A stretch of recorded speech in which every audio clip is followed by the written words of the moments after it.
कक्षा 10वीं विज्ञान। मैं आर एस प्रसाद सर आज आप लोगों को जैविक प्रक्रियाएं, प्रजनन, वृद्धि और परिवर्धन के बारे में पढ़ाने जा रहा हूं। चलिए इस पाठ में देखते हैं क्या कुछ दिया हुआ है। तो ये सबसे पहले हमारे सबसे छोटी इकाई दी हुई है कोशिका की। तो ये सबसे पहले नर जनन कोशिका दी हुई है।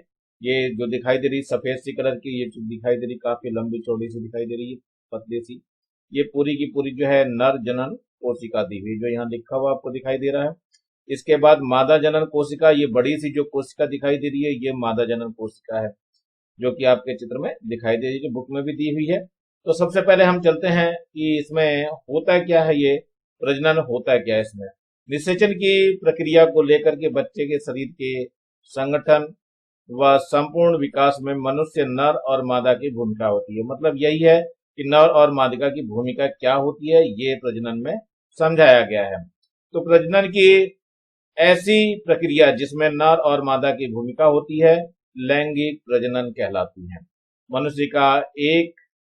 मनुष्य का जीवन एक कोशिका से शुरू होता है और इस कोशिका की संरचना और कार्य के बारे में कई सालों से लोगों में कतूहल बना हुआ है। इसको जानने की बहुत ज्यादा जागरूकता है। तो मेन यहाँ पर क्या दिया हुआ है, एक तो मादा जनन की कोशिका दी हुई है और एक जो है ये नर जनन की कोशिका दी हुई है। ये दो कोशिकाओं से मिलकर के बना होता है और हर एक के पास अपने अलग अलग होते हैं। चलो देखते हैं आगे प्रश्नों में क्या उठाया जाता है। तो पहला प्रश्न यही उठाया जा रहा है कि मनुष्य में जनन कोशिकाएं कहाँ बनती है।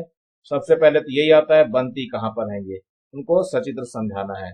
और उत्तर में हम देना चालू करते हैं। जनन की कोशिकाएं मनुष्य के मादा और नर अंग में बनते हैं। मतलब मनुष्य में मादा में बनते हैं और नर में बनते हैं, ये दोनों जगह होते हैं बनने के लिए। चित्र में हम मनुष्य के नर और मादा जनन अंग को प्रदर्शित करते हैं। देखते हैं इसमें चित्रों में क्या कुछ दिया हुआ है। तो सबसे पहले ये आपका मनुष्य के नर का चित्र दिया हुआ है। इसमें ये आपका शुक्राशय है और ये मूत्र नलिका जो दी हुई है, यहाँ पे ये जो दिखाई दे रही है आपको नलिका, ये यहाँ पे शुक्राशय दिखाई दे रहा है। ये जो पूरा दिखाया हुआ है शुक्राशय है और यहाँ पे शुक्र वाहिनी है, यहाँ पे यानी शुक्राणु को ले जाने का काम करते हैं। वृषण के अंदर जो है ये शुक्राणु बनते हैं, यानी ये वृषण कोष कहलाता है, जहां पर ये बनते हैं और ये कलेक्ट होते हैं। तो ये वृषण है, इसकी सहायता से निकल करके यहाँ पर पहुंचते हैं और यहाँ से होते हुए शिशिन के द्वारा मूत्र मार्ग से होते हुए ये बाहर निकल जाते हैं। और बीच में ये प्रोटेस्ट ग्रंथियां हैं जो इनको बहुत ज्यादा सपोर्ट करती है। और ये आपका मूत्राशय है जहां पर वेस्ट प्रोडक्ट लिक्विड के रूप में रहता है। चलिए ये तो था हमारे पास मनुष्य के नर का अंग। अब जरा मादा के अंग को भी देख लेते हैं। सबसे पहले यहाँ पर ये योनि मार्ग दिखाई देता है आपको, फिर ग्रीवा है यहाँ पर, फिर इसके बाद गर्भाशय दिखाई दे रहा है, जो कि गर्भाशय ये पीछे दिखाई दे रहा है, ये वाली चीजें गर्भाशय, ये पूरी पूरी चीजें ये गर्भाशय है। इसके बाद अंडाशय यहाँ पर बनता है इनका, ये अंडाशय दिया हुआ है यहाँ पर बनने की जगह है। और ये फ्लोपियन ट्यूब बोलते हैं इसको, ये जो अंडवाहिका कहलाती है, ये अंडवाहिका है जो कि यहाँ दिखाई दे रही है आपको, एक जोड़ी होती है ये। लेकिन जब ये इनको अवरुद्ध करना पड़ता है ऑपरेशन के समय, इसको बांध दिया जाता है, इसको किसी भी चीज से टाइट करके बांध देते हैं जिससे कि ये अंडाणु फिर से अपने संपर्क करने में ना पहुंच सके यहाँ पर। तो ये सारी क्रिया है हमारी। अब इसके बाद हम चलते हैं थोड़ा सा और इसका वर्णन कर लेते हैं। तो सबसे पहले यही दिया हुआ है, जनन अंगों का निर्माण गर्भ में ही हो जाता है, पर ये जन्म के बाद एक निश्चित उम्र में क्रियाशील होते हैं और इनमें जनन कोशिकाओं का निर्माण होता है, जिन्हें अंडाणु कहते हैं या शुक्राणु कहते हैं। नर में नर जनन कोशिकाएं होती हैं, अर्थात शुक्राणु बनते हैं, तथा मादा में मादा जनन कोशिकाएं होती हैं, अर्थात क्या बनते हैं, अंडाणु बनते हैं।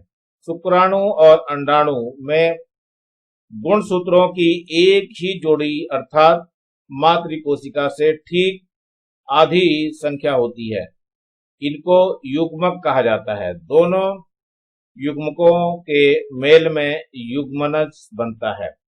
युग्मकों का मेल निषेचन की क्रिया द्वारा मादा के योनि मार्ग में होता है और नर के योनि से नर जनन कोशिकाएं उत्सर्जित की जाती हैं। तो ये है उत्पत्ति की जगह जहां से ये उत्पन्न होती हैं। इसके बाद थोड़ा सा देखते हैं उत्पन्न होने के बाद ये कैसे शुरू होती हैं। तो ये आपका जो है नर और मादा की कोशिकाएं छोटी दी, दोनों छोटी कोशिकाएं, सबसे छोटी कोशिकाएं दी हुई हैं, और ये निषेचन की क्रिया द्वारा जो है ये फिर से शुरू हो जाती हैं बंटना, यानी इनका विभाजन चालू हो जाता है। यहाँ पर आपको विभाजित होते हुए दो हिस्सों में दिखाई दे रहा है। ये दो केंद्रक में, पहले एक ही केंद्रक होता है, अब दो केंद्रक बन जाते हैं। अब ये जिसकी चौड़ाई जो है वो लंबाई जो है कितनी होती है, 0.14 मिलीमीटर के आसपास होती है। पहले दिन में ये दो कोशिकाएं पूरी तरह से अलग अलग हो जाती हैं, आपको दिखाई दे रहा होगा। ये दूसरा दिन है, 4 कोशिकाओं में विभाजित हो गया। फिर तीसरा दिन है, तीसरे दिन में ये 8 कोशिकाएं बन गई। इस तरह से ये 5वें दिन में बहुत सारी कोशिकाएं बन जाती हैं। अब 5वें दिन के अंदर अंदर इतनी सारी कोशिकाएं बनना चालू होते हैं। 6वें दिन में गर्भाशय की दीवार से चिपक कर जड़ें डालते हुए रहती हैं। ये गर्भाशय की दीवार पे चिपक करके जड़ें ये डाल लेती हैं। तो ये जो है लगभग इसकी जो लंबाई है लगभग 0.16 मिलीमीटर हो जाती है। अब इसके आगे देखते हैं और किस तरह से वृद्धि हो रही है। तो ये आपका फिर से 20वां दिन दिखाई दे रहा है, इसमें 1.4 मिलीमीटर के आसपास हो जाती है। फिर इसके बाद 22वां दिन दिखाई दे रहा है, इसमें 2 मिलीमीटर के आसपास हो जाती है। ये 24वां दिन है, इसमें 3 मिलीमीटर के आसपास हो जाती है। अब तक गर्भाशय का स्तर जो है काफी कुछ मोटा हो जाता है और भ्रूण गर्भाशय के से चिपक करके जड़ें जमा चुका होता है। अस्तर में पाई जाने वाली रक्त वाहिका भ्रूण को खून पहुंचाने लगती हैं और खून से भ्रूण का पोषण व ऑक्सीजन मिलते हैं, जिससे वह बढ़ने लगता है। भ्रूण जल्दी ही बढ़ करके बच्चा बन जाता है। इस तरह से ये आप लोगों को चित्र में दर्शाया जा रहा है, ये बढ़ते हुए आपको दिखाया गया है। ये 2 हफ्ते बाद है दिखाया हुआ है, इतना बड़ा हो जाता है। 3-4 हफ्ते बाद इतना होता है, 6 हफ्ते बाद ये हो जाता है, और 8 हफ्ते पे जो है लगभग 3 मिलीमीटर का हो जाता है। 12 हफ्ते में ये लगभग 53 मिलीमीटर के करीब आसपास पहुंच जाता है। फिर इसके बाद जो है जैसे 18 हफ्ते के बाद जो है ये, और ये आपका पूरे अपना समय पूरा करने पर हो जाता है ये। तो ये चित्र द्वारा आपको बुक में भी दिखाया हुआ है, इसको आप लोग बना सकते हैं। चलते हैं थोड़ा सा आगे। प्रश्न है आपका, जीवाणु में विभाजन का नामांकित चित्र बनाइए। तो सबसे पहले ये जीवाणु दिखाया हुआ है, विभाजन का नामांकित चित्र दिया हुआ है। सबसे पहले प्लाज्मा झिल्ली के अंदर ये बना हुआ होता है पूरा, कौन सा, ये प्रोकैरियोटिक क्रोमोसोम होता है। ये आपका कोशिका भित्ति से ढका हुआ होता है। ये इसके बाद क्रोमोसोम का क्या होता है, प्रतिलिपिकरण होता है, यानी 2 हिस्सों में बंटना चालू होता है। कोशिकाओं में भी लगातार वृद्धि होती है और ये 2 हिस्सों में बढ़ जाता है। देखो धीरे धीरे ये बढ़ना चालू हुआ, अब यहाँ से भी ये कट करके अलग अलग 2 हिस्सों में बढ़ चुका है। तो यही कोशिका विभाजन, यानी 2 कोशिकाओं में विभाजन हो जाता है। जीवाणु विभाजन की ये प्रक्रिया चित्र द्वारा दर्शाई गई है। चलते हैं, फिर एक प्रश्न है आपका, कोशिका विभाजन प्रक्रिया को सचित्र समझाना है, कैसे ये विभाजित होती हैं। तो एक कोशिका से अन्य कोशिकाओं में बनने में कोशिका के केंद्रक की भूमिका अहम होती है। कोशिका विभाजन की सूचना केंद्रक से आती है। केंद्रक के विभाजन के बाद कोशिका द्रव्य और कोशिका झिल्ली भी विभाजित हो जाती हैं। तो ये आपको चित्र में दिखाया हुआ, पहले ये एक कोशिका दी हुई है, फिर इस कोशिका के अंदर जो है केंद्रक 2 हिस्सों में बटा है। ये दोनों फिर बढ़ने शुरू होते हैं, बढ़ करके ये कोशिका अलग होना शुरू हो जाती है और आते आते धीरे धीरे ये अलग हो जाती है। तो यही चित्र दिया हुआ है, चित्र अ, चित्र व चित्र ब। कोशिका विभाजन के विभिन्न अवस्थाओं के चित्र हैं। इनमें अ, ब, स, द, य कोशिका के विभाजन के अलग अलग चरणों को दर्शा रही हैं। अधिकांश जीवों की कोशिकाओं में केंद्रक में डीएनए होता है। अनुवांशिकी पदार्थ होता है, डीएनए नामक अनुवांशिकी पदार्थ होता है इसमें, और डीएनए के टुकड़े धागे के जैसे प्रोटीन पर लिपटे हुए होते हैं। इस प्रकार बनी पूरी संरचना को गुणसूत्र कहा जाता है। चित्र ब में दर्शाया गया है, धागे नुमा संरचना गुणसूत्रों को दर्शाया रही है। कोशिकाओं के विभाजन के एक प्रकार माइटोसिस की प्रक्रिया के परिणाम स्वरूप बनने वाली संतान कोशिकाओं में गुणसूत्रों की संख्या अपने मातृ कोशिकाओं के बराबर होती है। इसलिए इस विभाजन को समसूत्री विभाजन कहा जाता है। ये ध्यान रखना बच्चों, समसूत्री विभाजन कहलाता है, क्योंकि बराबर बराबर हिस्सों में बढ़ जाती है। कहा जाता है कि मां के गर्भ में पल रहे बच्चे के शरीर की कोशिकाएं भी इसी प्रकार से विभाजित होती हैं। तो ये मैंने विभाजित इसमें दिखाया था कैसे हो रही थी। अब ये कुछ अलग से चीज दिखाई दे रही है, दक्षिण अमेरिका में पाए जाने वाली एक ये प्रकार की छिपकली है, जिसमें पीढ़ी मादा केवल छिपकलियों से ही चलती है। इसमें कोई नर नहीं पाया जाता अब तक। इनमें किसी भी पीढ़ी में नर नहीं पाया जाता है। तो इस प्रकार ये जो है फिर भी अकेले ही जीवन यापन करते हैं और अपना जैसी स्पीसीज बनाते हैं। अब हमारे शरीर की जो संरचना होती है हमेशा वर्गाकार होती है। यहाँ पे एक दिखाया था, हाथ को अगर फैला लिया और सिर से लेकर पैर तक अगर नापा जाए इस तरह से खड़े होकर के, तो ये हमेशा एक वर्ग की ही आकृति को निर्धारित करता है। चलते हैं हम थोड़ा ग्रोथ की तरफ, देखते हैं अपना कैसे समय के साथ साथ मनुष्य का कुल भार में परिवर्तन किस प्रकार से होता है। ये आपको चित्र के द्वारा दर्शाया गया, ग्राफ यहाँ पे दर्शाया गया। सबसे पहले ये 0 से लेकर के चला है, इसमें ये गर्भाशय में दिया हुआ है। ये इन यूट्रस के बारे में बताया गया है। ये आपको किलोग्राम में दिया हुआ है, भार जो है किलोग्राम में कुल दिया हुआ है ये। और ये 0 से लेके 2 साल, फिर 4 साल, फिर 6, 8, 10, 12, 14, 16, 18, 20, 22 तक आपको दिखाया हुआ है। तो सबसे पहले बाल्यावस्था होती है। 0 से लेकर के 13 वर्ष तक की जो है बाल्यावस्था ही कहलाती है। तो ये बाल्यावस्था आपको दिखाया हुआ चाइल्डहुड। इसमें जो है परिवर्तन धीरे धीरे होना चालू होता है, लगभग कांस्टेंट रहता है। लेकिन अचानक 13 के बाद जब एडोलेसेंस आता है यानी किशोरावस्था आती है, तो इस वक्त सबसे ज्यादा परिवर्तन होता है। यानी यहाँ पे वृद्धि बहुत तेजी से होती हुई दिखाई दे रही है आपको। ये ग्राफ थोड़ा सा ऊपर चढ़ता हुआ जा रहा है। तो ये आपका 18 वर्ष तक जो है लगभग तेजी से बढ़ता है, लेकिन 18 वर्ष के बाद फिर ये ग्रोथ बहुत धीमे धीमे हो जाती है। ऐसा लगता है कि कोई वृद्धि नहीं होती। इसमें हम एडल्ट स्टेज बोलते हैं, प्रौढ़ अवस्था बोलते हैं इसको हम। तो ये ग्रोथ का भी ग्राफ आप लोगों को पता रहना चाहिए, कैसे ग्राफ हमारा चलता है। अब इसमें यही वृद्धि दिखाई दिया है। ये वृद्धि धीरे धीरे आपको दिखाई गई है। यहाँ पे देखो, इसमें पहले वृद्धि 1 दिखाई गई है, फिर वृद्धि 2 दिखाई गई। डीएनए का इसमें संश्लेषण होता है और फिर से ये कोशिकाओं का विभाजन होता रहता है। तो वृद्धि अवरुद्ध हो जाने के समय कोशिकाओं की वृद्धि रुक जाती है और कोशिका विभाजन नहीं होता है। ऐसा लगता है सब कुछ रुक सा गया हो। चलिए कुछ प्रश्न उत्तरों की तरफ भी देखते हैं। नंबर ये पहला है, सही विकल्प चुने। हमारे शरीर की लगभग सभी कोशिकाओं में निम्नलिखित प्रकार से कोशिका विभाजन होता है। तो बच्चों ये हमेशा ध्यान रखना, समसूत्री विभाजन होता है। ये द वाला सही है, इसमें समसूत्री विभाजन होता है। नंबर 2 है, निम्नलिखित में से कौन सा मादा जनन तंत्र का भाग नहीं है। तो शुक्र वाहिका जो है वो मादा का जनन भाग नहीं है, क्योंकि ये जो है नर के अंदर होता है। अब है लैंगिक प्रजनन से क्या होता है, विभिन्नताएं बढ़ती हैं। नर और मादा जनन कोशिकाओं के निषेचन द्वारा युग्मनज बनता है। इनमें से कोई नहीं या उपरोक्त दोनों। तो ये उपरोक्त दोनों ही सही है और वह ये दोनों ही सही है, इसलिए ये द सही होगा यहाँ पर। तो द पर ही टिक करेंगे।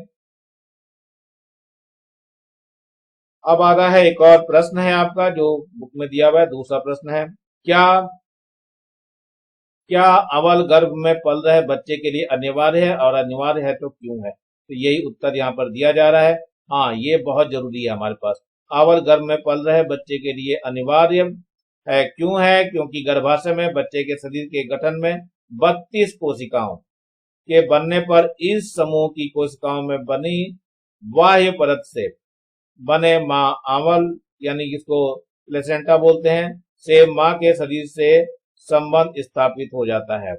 जैसे ये गुणसूत्र 32 कोशिकाएं बनती हैं तो ये माँ के उससे आंवल से जुड़ जाता है, और अंदर की कोशिकाओं में से बच्चे का जो पूरा शरीर है वो आंवल के द्वारा क्या करता है, भोजन ग्रहण करता है, पानी ग्रहण करता है, गैस इत्यादि ग्रहण करता है। माँ से बच्चे तक ये आसानी से इसी आंवल के द्वारा ही पहुंचती है। तो ये हमारे के लिए बहुत जरूरी है। अब आता है यह तीसरा प्रश्न, निषेचन की क्रिया में नर और मादा की क्या भूमिका होती है। हालांकि भूमिका थोड़ी मैंने पहले बता दी है, लेकिन फिर भी एक बार देखते हैं इसका उत्तर क्या है।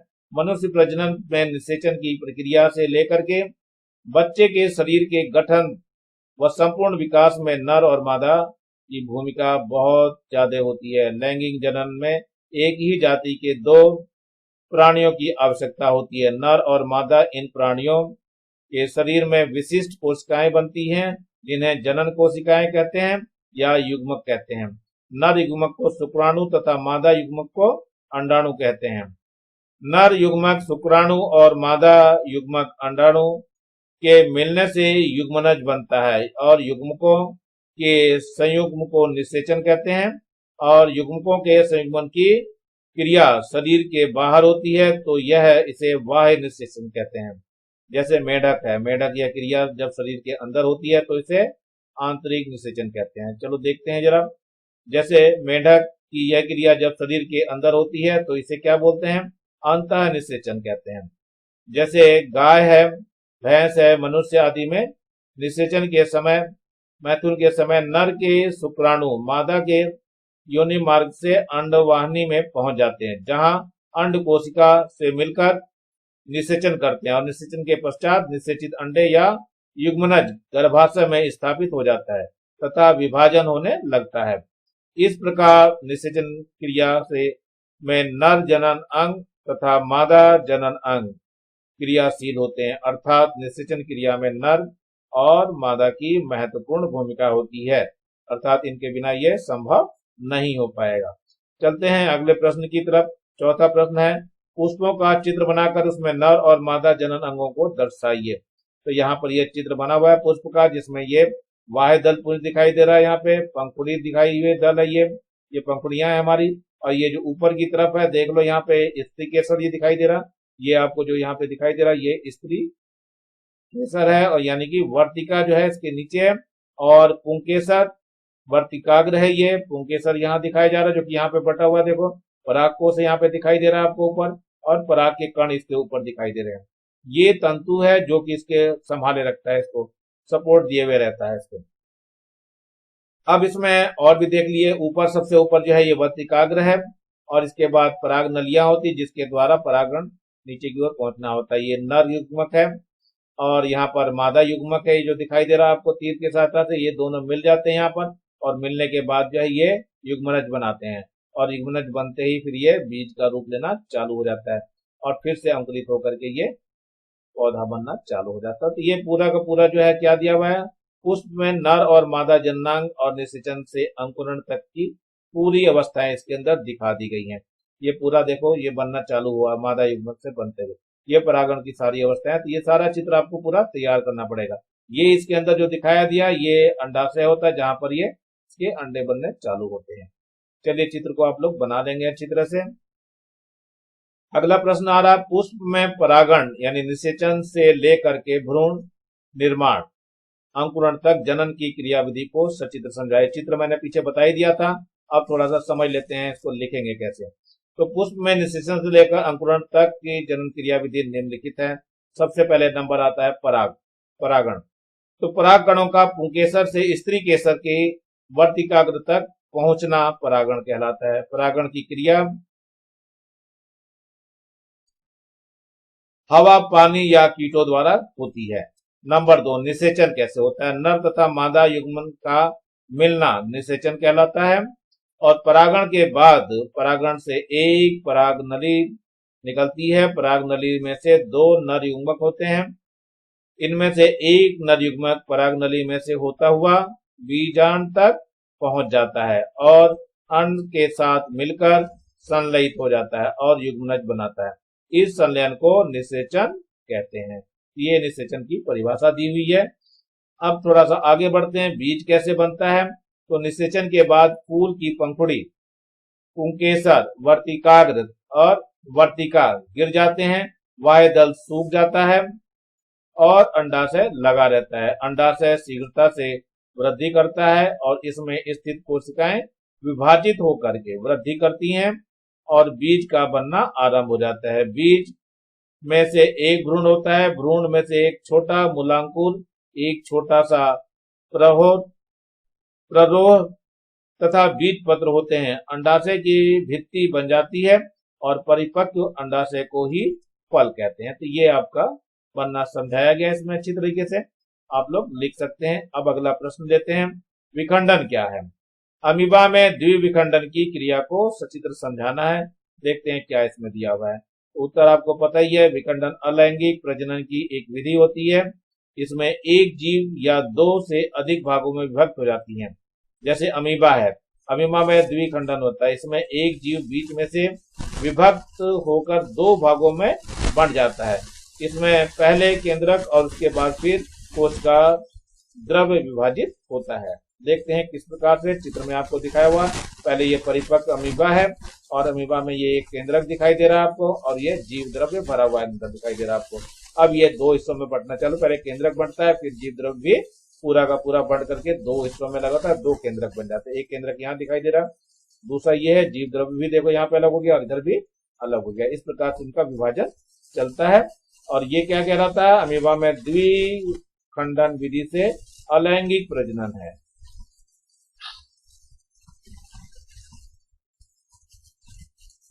प्रश्न फिर है आपका, निम्नलिखित में से अलैंगिक प्रजनन विधि के नाम लिखने हैं। क्या क्या नाम लिखने हैं देखते हैं इसमें। सबसे पहले जीव इधर दिया है और प्रजनन की विधि दी हुई है। सबसे पहले हाइड्रा है, हाइड्रन में मुकुलन आता है। प्लेनेरिया है, इसमें पुनरुद्भवन आता है। स्पाइरोगाइरा है, इसमें विभंजन आता है। ईस्ट है, इसमें मुकुलन आता है। और गुलाब है, गुलाब में कलम लगाना आता है। तो इस तरह से ये उत्तर आप लोग दे दें। ये एग्जाम में बहुत ज्यादा पूछा गया बच्चों, इसलिए इसको बिल्कुल तैयार रखेंगे। 220, 2021 में ये अच्छी तरह से ध्यान रखना है। पेपर में 100% आना है, तो इसको बहुत अच्छे से तैयार कर लेंगे आप लोग। चलिए देखते हैं ये अब क्या है, वर्धी प्रजनन क्या होते हैं देखते हैं जरा। ये तो कई बार आया हुआ है आपका, 2018 में दिखा रखा है यहाँ पे, लेकिन ये कई बार पूछा जा चुका है। उत्तर देखो क्या है। वर्धी प्रजनन में पौधों के कुछ भाग का मुख्य पौधे से अलग होकर नए पौधों को जन्म देते हैं। फिर से समझ लीजिए, वर्धी प्रजनन में पौधों के कुछ भाग मुख्य पौधे से अलग होकर के नए पौधों को जन्म देते हैं। इस कार्य के लिए पौधों में विशिष्ट रचनाएं सलकंद, प्रकंद या भूस्त्री तने, पत्ती, शाखा आदि होती हैं। जैसे गुलाब है, अंगूर है और गन्ना है। अगला आता है पुनरुद्भवन किसे कहते हैं। ये पुनरुद्भवन देखो क्या होता है। तो पूर्ण रूप से विभेदित जीवों में अपने कायिक भाग से नए जीव के निर्माण की क्षमता होती है। अर्थात जीव के छत विक्षत होने पर या टुकड़ों में विभक्त हो जाने पर ये टुकड़े वृद्धि कर जीवन में विकसित हो जाते हैं। इस निर्माण की क्रिया को हम पुनरुद्भवन कहा करते हैं और ऐसे ही ये प्लेनेरिया के अंदर होता है।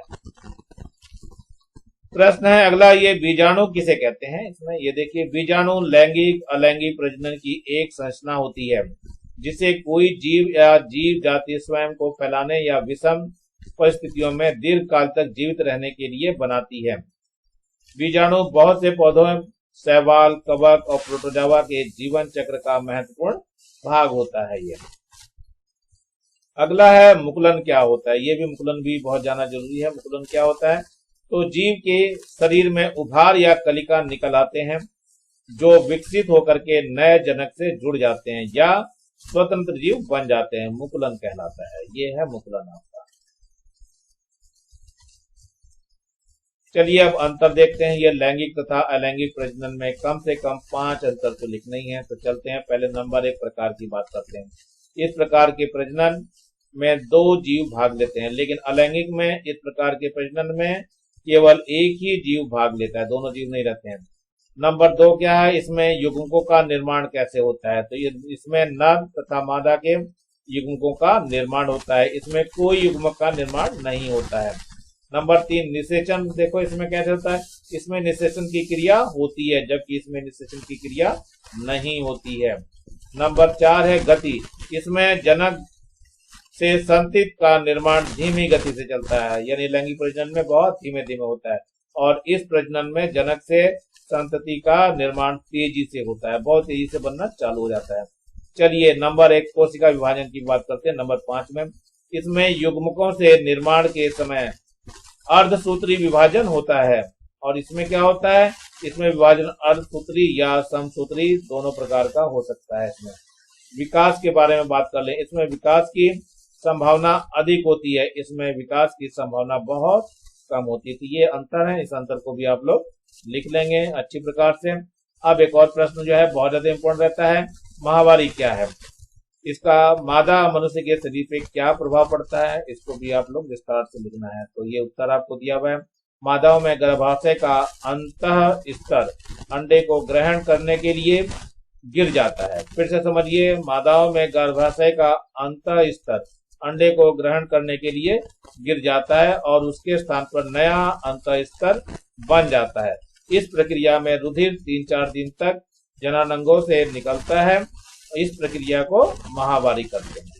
चलिए देखते हैं इसमें और थोड़ा सा विस्तार से थोड़ा समझते हैं क्या चीज है ये यहाँ पर दिखाया हुआ है। ये नंबर 1 पोजीशन है, ये बताई हुई यहाँ पे। महावारी के समय गर्भाशय के अंदर पतला अस्तर बना हुआ होता है। ये आपको यहाँ पे पतला अस्तर दिखाई दे रहा है आपको, तो मेरे ख्याल से ये आपको दिखाई दे रहा होगा पतला सा अस्तर, ये वाला। इसको ये महावारी के समय ये बन जाता है, ये पतला अस्तर बना हुआ रहता है। तो ये महावारी के बाद गर्भाशय के अंदर, महावारी के बाद जो है ये गर्भाशय के अंदर ये पतला सा अस्तर बन जाता है ये। चलो आपको देख ही रहा होगा। इसके बाद आ जाती है नंबर 2 पोजीशन पे। क्या है ये नंबर 2 आपकी पोजीशन दी हुई है। लगभग 12 से 50 वर्ष के उम्र में एक महिला हर 24 से लेकर 30 दिन के एक परिपक्व अंडाणु बनाती है और ये जन्म से ही मौजूद होते हैं, परंतु फूटने के लिए तैयार नहीं रहते हैं। ये यहाँ पे दिखाया हुआ गर्भाशय में ग्रीवा की संश्लेषा शुक्राणु का सफर आसान बनाती है। यहाँ पे जो दिखाई दे रही संरचना ये आपको दिखाई दे रही है। ये संरचना क्या करती है, कुछ डक्ट्स यानी कुछ लिक्विड यहाँ से देती है जो स्पर्म का सफर जो है यानी कि नर का जो सेल होता है उसको सफर के लिए आसानी हो जाती है। और नंबर 2 यहाँ पे आपको दिखाई दे रहा है, यहाँ पर ये जो है ये बढ़ती हुई पुष्टिका में अंडाणु यहाँ रखा हुआ, अंडाणु ये बढ़ता रहता है और इसमें इसका रुक करके इंतजार करता है। तो ये यहाँ पर दिया हुआ है। अभी एक अणु लगभग तैयार है। गर्भाशय की अंदरूनी परत भी एक निषेचित अंडाणु को पोषित करने के लिए तैयार है, यानी अंदर की ये जो परत है, ये जो आपकी दिखाई दे रही है यहाँ पे परत, ये इसको निषेचित करने के लिए तैयार है। यहाँ पर ये मोटी सी परत बनी रहती है। अब आते हैं नंबर 3 पे। ये आ गया नंबर 3 का ये हिस्सा दिखाया गया यहाँ पे, देखो ये काफी उभार करके दिखाया गया इसको। तो ये हिस्सा पूरा तरह तैयार होता है। ये क्या है, निषेचित अंडे के लिए अस्तर बिल्कुल पूरी तरह से ये तैयार होगा। ये काफी मोटा हो जाता है उस वक्त। अब क्या होता है यहाँ पर, यहाँ से ये अंडाणु का निषेचन होता है। तो यहाँ ये समझाया गया है अंडोत्सर्जन, यानी अंडा फूट गया है ताकि वह अंड नली में आकर के शुक्राणु से मिल सके। यहाँ से ये अंडा फूट चुका है और यहाँ से होते हुए ये अंदर पहुंच जाता है। अब ये यहाँ से शुक्राणु से मिल सके, यहाँ पर ये अपना इंतजार करता रहता है। अब यदि बाई चांस वो नहीं मिल पाता है तो वो खराब हो जाता है और ये खून के पुराने ऊतक निकल करके बाहर की ओर चले आते हैं। यही बताया, यदि निषेचन नहीं होता है तब गर्भाशय की अंदरूनी परत फूट करके बाहर आ जाती है जो महावारी कहलाती है। फिर एक नया महावारी चक्र शुरू होता है, यानी अंदर एक और स्तर बनना चालू हो जाता है। यह प्रक्रिया लगातार चलती रहती है। ये आपका चौथा स्टेज है। तो यही अब और दे रहा है महावारी की मादा मनुष्य के शरीर पे क्या प्रभाव पड़ता है। अब ये समझना बहुत जरूरी है। ये भी लड़की के शरीर के मादा जननांग में किशोरावस्था, आमतौर पर ये 10 से लेकर के 14 वर्ष के बीच में होने वाला बदलाव महावारी की प्रक्रिया से शुरू होती है और यह प्रक्रिया एक चक्र के रूप में चलती है। इस चक्र में लड़की का शरीर गर्भाधान की तैयारी करता है। लगातार 3-4 दिन तक रक्त का स्राव होने के बाद मादा मनुष्य के शरीर में कमजोरी, पेट दर्द, कमर में दर्द, हाथ पैर में दर्द तथा आलस्यपन आ जाता है तथा शरीर में बेचैनी भी महसूस होती है और कभी कभी चक्कर भी आने लगते हैं। इस प्रकार महावारी का ऋतुस्राव का मादा मनुष्य के शरीर पर प्रभाव पड़ता है। तो ये आप लोग लिख सकते हैं आसानी से। चलिए अगला है नंबर 7, गर्भरोधन की 2 विधियों का वर्णन करना है। कौन कौन सी गर्भरोधन के तरीके हैं, तो गर्भरोधन की 2 विधियां यहाँ पर बताई जा रही हैं आप लोगों को। नंबर 1 है गर्भरोधन का एक तरीका, पुरुष के शुक्राणुओं को स्त्री के अंडकोशिका तक पहुंचने से रोकना। इसमें क्या होता है कि पुरुषों के लिए कोंडम और स्त्रियों के लिए योनि या गर्भाशय में रखी जाने वाली यांत्रिक युक्तियां जैसे लूप होती हैं अथवा कॉपर टी होती हैं का उपयोग होता है। नंबर 2, शरीर के हार्मोन्स में परिवर्तन होती हेतु गोलियां का भी सेवन करते हैं। इसके रूप में विशेष दवाओं का उपयोग होता है। ऐसा भी तरीका है जिसमें स्त्री के शरीर में अंड को निकलने से रोका जाता है तथा फलस्वरूप निषेचन की क्रिया नहीं हो पाती है। ये 2 तरीके हैं जिसको आप लिख सकते हैं। अब है ये नंबर 8वां, एक कोशिकीय एवं बहुकोशिकीय जीवों में जनन पद्धतियों का विवरण लिखना है। कैसे कैसे होता है एक कोशिकीय में और द्विकोशिकीय में। तो एक कोशिकीय एवं बहुकोशिकीय जीवों के लिए जनन पद्धति में अंतर है। पहले हम एक कोशिकीय को पढ़ लेते हैं। एक कोशिकीय जीवों में जनन पद्धति में एक ही जीव की आवश्यकता होती है तथा इसमें जनन क्रिया के लिए जनन अंग आवश्यक नहीं होते हैं। एक कोशिकीय जीव में जनन अलैंगिक होता है। एक कोशिकीय जीवों में जनन पद्धति मुख्यतः विखंडन, मुकुलन, बीजाणु निर्माण तथा पुनरुद्भवन द्वारा होता है। उदाहरण है इसमें जीवाणु हो गए, ईस्ट हो गए, अमीबा हो गया, हाइड्रा हो गया, चपटे कृमि हो गया, म्यूकर मलेरिया, परजीवी, राइजोपस, बैक्टीरिया, प्लिनेरिया आदि में प्रजनन जो है इसी माध्यम से होता है। अब है बहुकोशिकीयों के लिए देखते हैं। बहुकोशीय कोशिकीय जीवों में लैंगिक जनन होता है। बहुकोशिकीय जीवों के प्रजनन पद्धति में नर तथा मादा दो जीव की आवश्यकता होती है। इस पद्धति में प्रजनन के लिए नर जनन अंग व मादा जनन अंग की सक्रिय भूमिका होती है।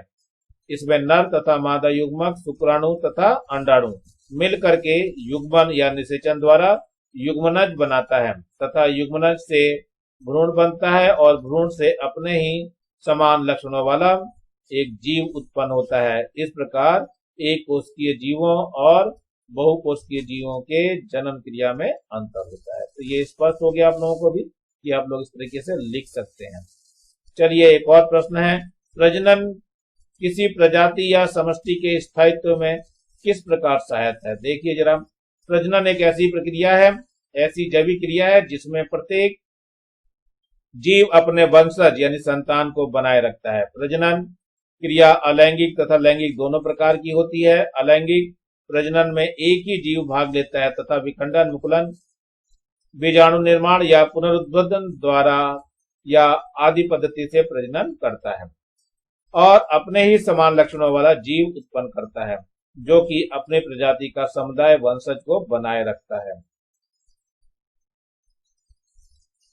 इस प्रकार बहुकोशिकीय जीवों में प्रजनन पद्धति में नर तथा मादा दो जीवों की आवश्यकता होती है। इसमें नर तथा मादा युग्मक मिलकर के युग्मनज बनाता है। युग्मनज से भ्रूण बनता है और भ्रूण से अपने ही समान लक्षणों वाला जीव बनता है तथा इससे उत्पन्न जीव अपनी प्रजाति के समुदाय यानी वंश को आगे बढ़ाता है और स्थायित्व प्रदान करता है। इस प्रकार स्पष्ट है कि प्रजनन प्रक्रिया ही किसी प्रजाति की समष्टि को अर्थात समुदाय को स्थायित्व प्रदान करने में सहायक होता है।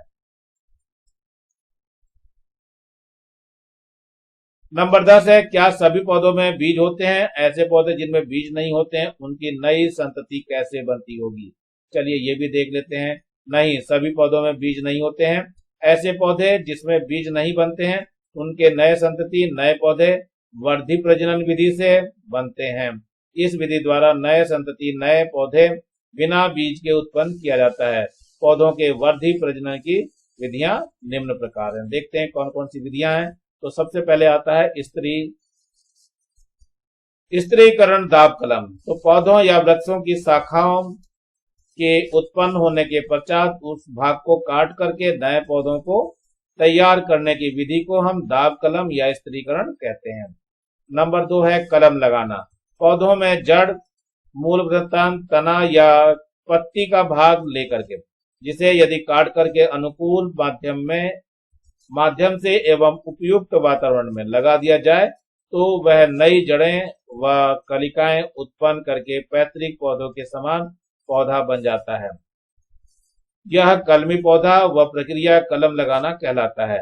जैसे उदाहरण है गुलाब की कलम को लगाते हैं, हम इसी विधि से करते हैं गुलाब की कलम को। अब दाब कलम क्या होता है? ये कुछ पौधों में जैसे कि स्ट्रॉबेरी हो गया, ब्लैकबेरी हो गया या रेस्पबेरी हो गया आदि में स्वतः नए पौधे निकलते हैं। इनमें से दाब कलम द्वारा प्रवर्धन आसान व सस्ती होती है। दाब कलम द्वारा सेब, अमरूद आदि में व्यवसायिक स्तर पर प्रबंधन किया जाता है। चलिए गूंटी लगाना क्या होता है ये देखिए। दाब कलम की विधियों में से गूंटी काफी प्रचलित है।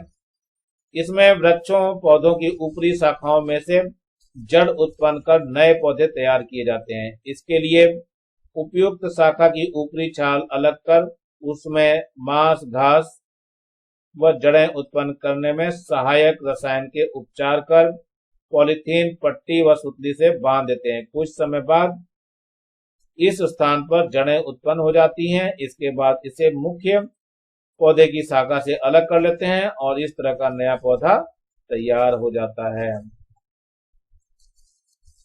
अब है उपारोपण। क्या होता है ये देखो, इसमें पौधों के किसी एक भाग को दूसरे पौधे के इस प्रकार प्रत्यारोपण कर दिया जाता है कि दोनों एक साथ जुड़कर एक पौधे की भांति वृद्धि करें। सामान्यतः उपारोपण में एक पौधों के मूल मंत्र व दूसरे पौधों के प्ररोहण तंत्र के अंग आपस में मिलाकर के नया पौधा विकसित कर लेते हैं। इसे उपरोपण या कलमबंद कहते हैं। नंबर 11, वृद्धि और परिवर्धन से आप क्या समझते हो, संक्षिप्त में विवरण दीजिए। तो सबसे पहले हम वृद्धि को देखते हैं। क्या है ये? प्रजनन द्वारा उत्पन्न नवजात संतति धीरे धीरे कुछ परिवर्तनों के परिणाम स्वरूप वयस्क जीव में परिवर्तित हो जाता है। इन्हीं परिवर्तनों को जिसके द्वारा नवजात संतति वयस्क जीव में बदल जाती है वृद्धि कहते हैं। किसी जीव शरीर के भार, आकार एवं आयतन में परिवर्तन होता है, उसे वृद्धि कहते हैं। मिलर के अनुसार क्या हुआ? वृद्धि वह प्रक्रिया है या वह क्रिया है जिसके परिणाम स्वरूप जीव, जीव द्रव्य एवं एप्लोमेटिक पदार्थों के संश्लेषण द्वारा भार, आयतन, आकार एवं स्वरूप आदि का स्थायित्व या अनुक्रमणीय बढ़ता या परिवर्तन करता है। तो उसे हम क्या बोलते हैं? ये जो बताई गई परिभाषा वृद्धि बोलते हैं। आगे आता है परिवर्धन। क्या होता है? जब वृद्धि एक निश्चित अनुपात में होती है तो परिवर्धन कहा जाता है। इसके अलग अलग अंग बनते हैं। अंगों के बनने में आपके शरीर के कुछ हिस्से तेजी से बढ़ते हैं, जबकि कुछ हिस्सों में वृद्धि या तो धीमी गति से होती है या लगभग बंद हो चुकी होती है। ऐसा भी होता है इसके अंदर।